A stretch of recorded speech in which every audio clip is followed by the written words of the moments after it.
Hello and welcome to your in-depth weekly horoscope for week commencing the 12th of December. This is for the Sun or the Ascendant. I'm going to give you some standout strands to look out for, which we can all relate to collectively, but please stay with me. I will then dive deep to give you in much greater detail each of the 12 zodiac signs. Now, as this week begins, a truly notable event. Mercury recently moved into the rather business-like sign of Capricorn, enters its shadow period. This is the period before the retrograde begins, which is on the 29th of December. It comes out of that on the 18th of January. But if we are dealing with anything that is more to do with those worldly affairs, it is going to be important to really manage the detail. But despite this, later this week, Mercury does forge a sparkling alliance with Uranus.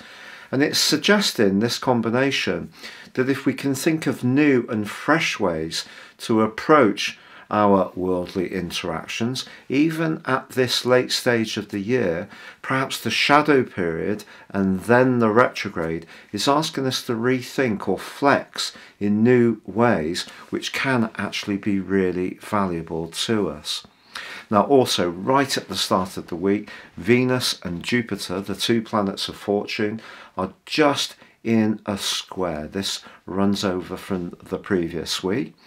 It could give us an opportunity to be very generous to someone. Maybe we can get together with people that we have a kinship with, particularly actually through those worldly interactions with Venus in the 10th house.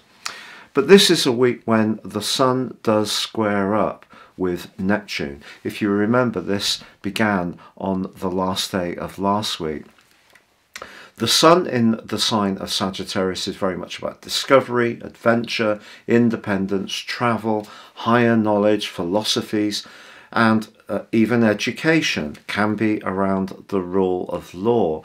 Neptune, of course, is very much to do with dreams. It's a very mystical influence, and at its best can have quite a magical impact.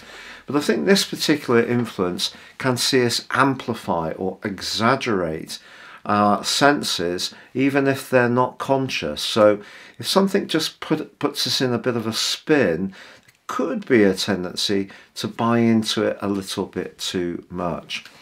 Ironically, Jupiter, the other ruling planet of Pisces, along with Neptune, is in a sensational link with Pluto for the whole of this week. If there is something that you've been working on in a physical way for a long time that has required a great deal of patience, it could be your links with someone that have been developing, perhaps not so much at a tangible level, more an instinctive level. There could be someone that your association with can actually end up being very fortunate indeed. And from Monday through to Thursday, the Sun's in a very constructive link with Saturn. This can offset some of the distortion the Sun's right angle with Neptune can create.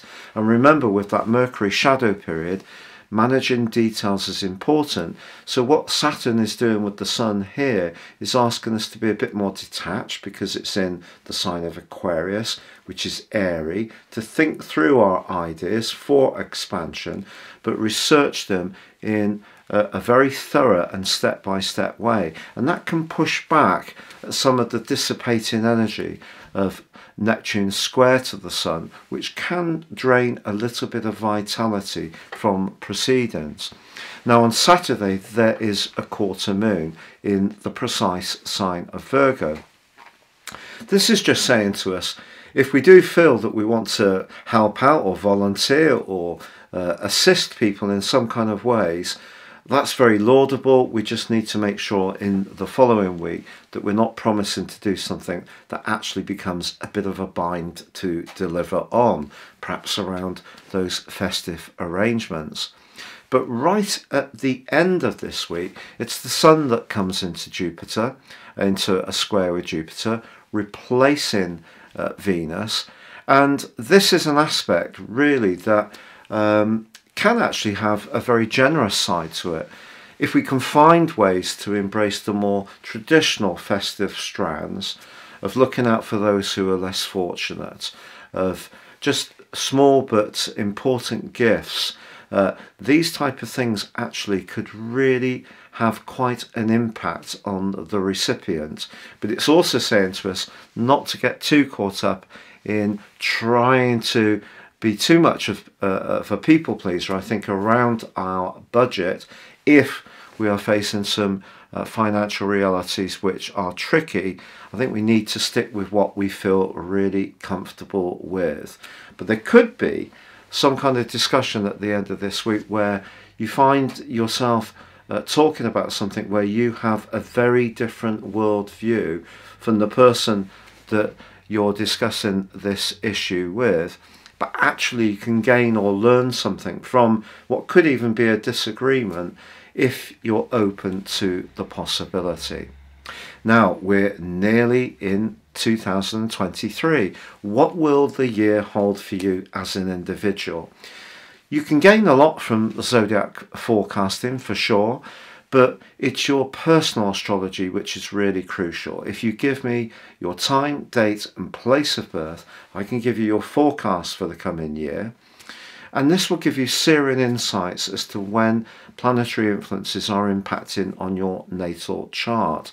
But also my special package of 30% off. You can get your life roadmap, character analysis report. Please see the link below. If you're new to my channel, thank you so much for joining me. I'd love you to subscribe. If you're an ongoing follower, thank you so much for joining me once more. Now, here is your in-depth forecast for each sign. So Aries, with both Venus and Mercury repositioned in the sign of Capricorn, joining up with Pluto, the planet of power, which has been pushing you to transform your worldly interactions since 2008. A little bit of charm and diplomacy can certainly work wonders. But of course, Mercury is in that shadow period now, so if there are important conversations you need to have with decision makers, then important to choose your words with care. But as I mentioned in the introduction, this can also be a time to perhaps reimagine, rethink and flex your future goals for 2023 with a view to innovation. Now, Uranus is very much to do with the truth, but in the sign of Taurus, it's also to do with the reality of situations. It's an earth sign, but the foundation of your world. So perhaps your foundation is set for some changes, and perhaps part of that is going to inform some of the decisions you make around work or responsibilities or your goals. So this early visit between Mercury and Uranus could really get you thinking very carefully about what the next year holds for you. Now, of course, with Neptune swirling around in your 12th house since 2012, there may have been times when you have felt a little bit disorientated, not quite sure of people's honesty or trustworthy. There may have been lots for you to learn about your deeper needs and motivations. But the square this week with the Sun is potentially a little bit tricky, because the Sun in the 9th house can be very jolly, very free-spirited, very independent, but it can see us amplify, or it can amplify how we're feeling. So your sensitivities could be amplified by that particular aspect. So it's absolutely brilliant that Saturn's there as a safe pair of hands, a celestial guide, and that is in the part of your situation to do with your future hopes, which can just help to keep things straight.